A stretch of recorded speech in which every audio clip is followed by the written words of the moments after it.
Hey everybody, Mike from the Focus Garage here, and in today's episode we're going to be taking an in-depth look at the brand new Indian Challenger from a Harley-Davidson Road Glide owner's perspective.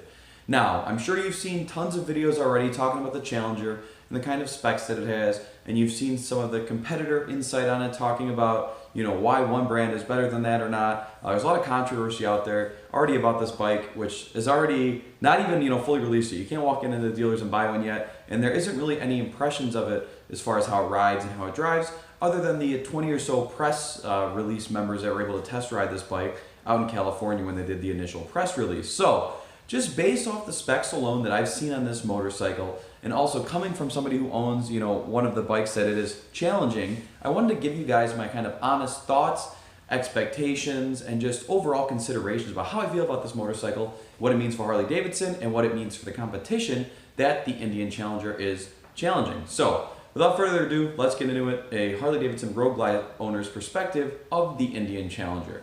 Now, I'm going to lead this video off by stating one of the most true facts that I feel about this is that competition is good. Meaning that a lot of people are offended that, they're just trying to copy Harley-Davidson, they can't make a bike as good as Harley, blah, blah, blah, blah, blah. You're entirely wrong. I don't know what's wrong with you.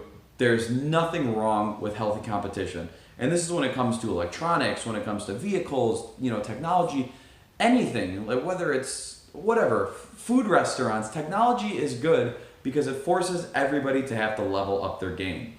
Now that Indian has made a bike that on paper absolutely smashes this motorcycle, it's going to force Harley to really take a hard, in-depth look at what they've got, how it works, how it performs, and force them to come up with something that's competitive to this and even outperforms this Indian Challenger. So we'll just start, kind of moving the way from, I guess we'll do the front of the bike, moving its way back and just kind of look at some of the areas that the Indian, on paper beats the Harley and ways that Harley needs to improve. So, starting right off at the front of the bike, the Indian Challenger has full LED lighting throughout the whole motorcycle. Everything on the front, the headlights, the turn signals, and on the rear, the brake light and the turn signals. This Harley does not. No options of the Road Glide have that, and this is something that comes standard on all options of the Indian Challenger. So, check mark, it's got to beat. Full LED lighting everywhere. Another area that's got to beat is the brakes. Now, these newer Harley Touring chassis, the Rushmore bikes 2014 and up, have pretty good brakes, pretty good stopping power. However, the Indian has floating monoblock Brembos in the front, and also it's got Brembos in the rear, and I think it's like a 320 mil disc. It's a very, very large disc in the front of the bike, and you've also got inverted forks on the Indian bike. So obviously, Harley has proven itself with trying to make better and better suspension, but what Indian has gone ahead and done is it's taken this performance bagger thing to a whole new level. So you have Brembo calipers, inverted forks, right out of the box. These are mods a lot of people do as they modify the bike, but Indian was paying attention and they released this on the bike right from the get-go. So you've got LED lighting that beats the Road Glide. You've got the Brembos beats the Road Glide. You've got better suspension that beats the Road Glide. And yeah, I said we're going to work from the front back. But I also, while talking about suspension, you've got a monoshock in the rear on the Indian, which on a touring bike is pretty freaking cool. So this Harley is very, very old school. You've got dual shocks, one on each side of the bike, and you've got a heavier steel frame on this. The Indian has a cast aluminum frame with a rear Fox adjustable monoshock. So it's just got to beat right there from a suspension standpoint that this bike is going to handle a lot better. You're going to have more adjustability, more suspension travel. So on top of handling better, it's also going to be more comfortable in the long term. Moving right back along the bike here, the showcase that's really going to be with that Indian motorcycle is the engine. That engine will outperform any variation of the Harley-Davidson Milwaukee 8. And I'm talking the 107 that I've got here in my bike, the 114 that comes standard on the newer ones, and even the CVO, the 110. This power whatever engine that Indian has here, it's going to make more horsepower, it's going to make more torque, and it's going to be fully liquid cooled. Now, I know for a lot of time people are kind of skeptical of that in a cruiser type motorcycle, and don't get me wrong, the way, and especially if you've seen these pictures, that Indian does the whole radiator setup, it's flawless. You can't even really tell it's there. It's integrated right into the front frame rail there, right in front of the motor, so you're good. You don't have some weird radiator hanging off the side of the bike in the fairings or anything like that. It'll allow you to get, the upper trims with, highway bars, or even the lower stripped out trim with no highway bars, they're all liquid cooled. It's got to beat. So it makes more power, makes more torque, it's liquid cooled. And because it's liquid cooled, that's what's allowed them to kind of push that higher power. So again, I see it as a challenge to Harley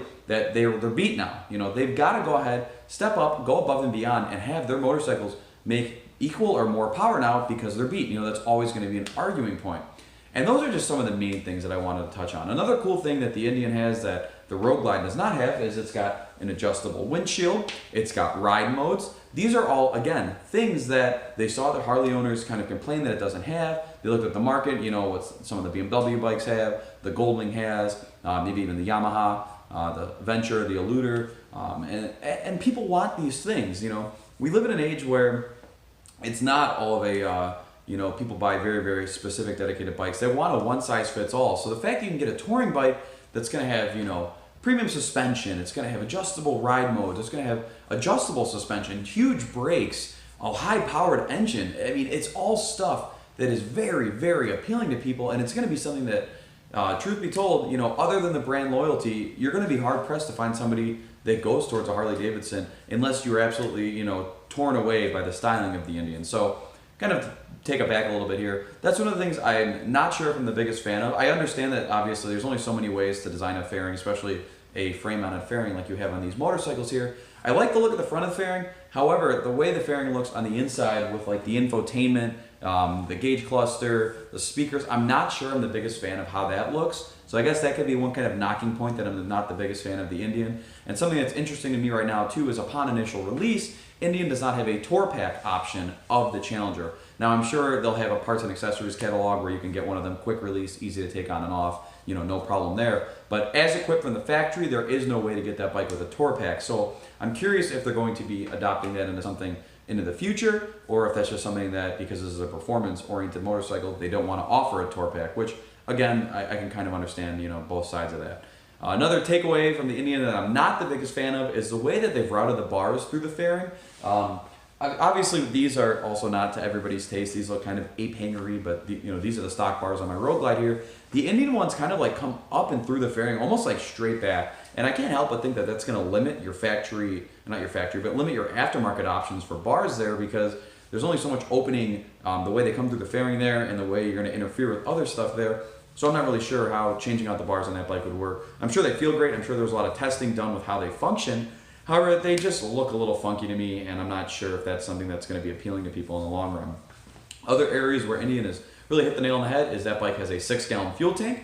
So, a stab right there at the Honda Goldwing because they took away some fuel capacity in the newer motorcycle there. The Harley's got a 6-gallon tank on their touring platform, and Indian stuck right with it there. And for anybody that's buying a touring bike, performance bagger or even regular bagger, one of your objectives with the motorcycle is to just stack on miles, pound on the miles with that bike, and being limited to fuel is not something that you're going to like. So being able to throw 6 gallons in it and go upper 200s, even maybe over 300 miles depending on how you're riding between fuel stops is absolutely clutch, a very, very nice thing to have.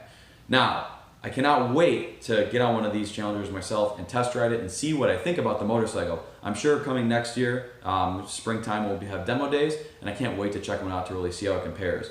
I've got this Road Glide here. This is a 2017. If you haven't seen any of my other videos on this bike here, it's a great bike. I've had it a few months now. I've put about a little over 3,000 miles on it, and I absolutely love it. I mean, the bike is absolutely. The bike is great as a touring bike, and it does its intended purpose. Yes, it is not the sportiest thing in the world, but I'm still surprised every time I get on it how well and eager this thing flips into a corner, and I can't imagine how much better it's going to feel on something that was built with the performance mindset first. Now, with all that being said, I'm sure there's going to be some growing pains with the Challenger.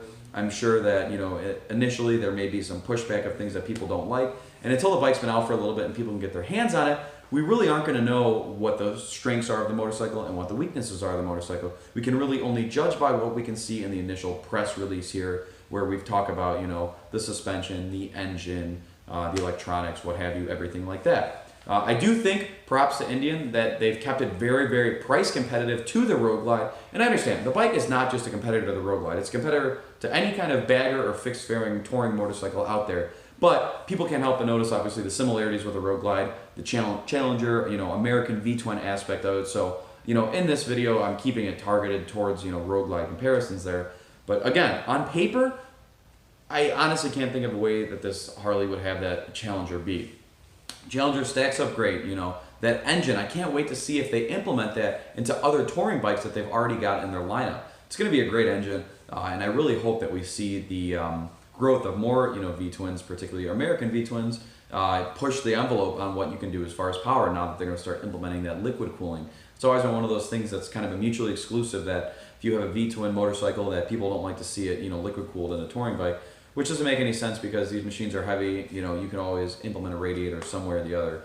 This Harley behind me here, it is the Road Glide Ultra, so you've got the lower fairings here that have little radiators in there. So it's a twin cooled bike, but it's not fully liquid cooled. Only the heads are liquid cooled on my motorcycle, not the engine block itself. So, there's that differentiation right there. With all that being said, this is a motorcycle that I would absolutely consider owning. I think the styling's pretty good. I think actually it's kind of funny. Most Indians are more classically styled compared to Harleys, whereas this newer Indian I feel is more modern, more aggressively styled. So that's kind of taken away from people that want that, that Harley styling, and I think they've kind of went more to that modern, aggressive styling there. So it's interesting to see. But I love the way this bike stacks up on paper. I like the way it looks. I like the way it sounds. And I think competitor here, a challenger, if you will.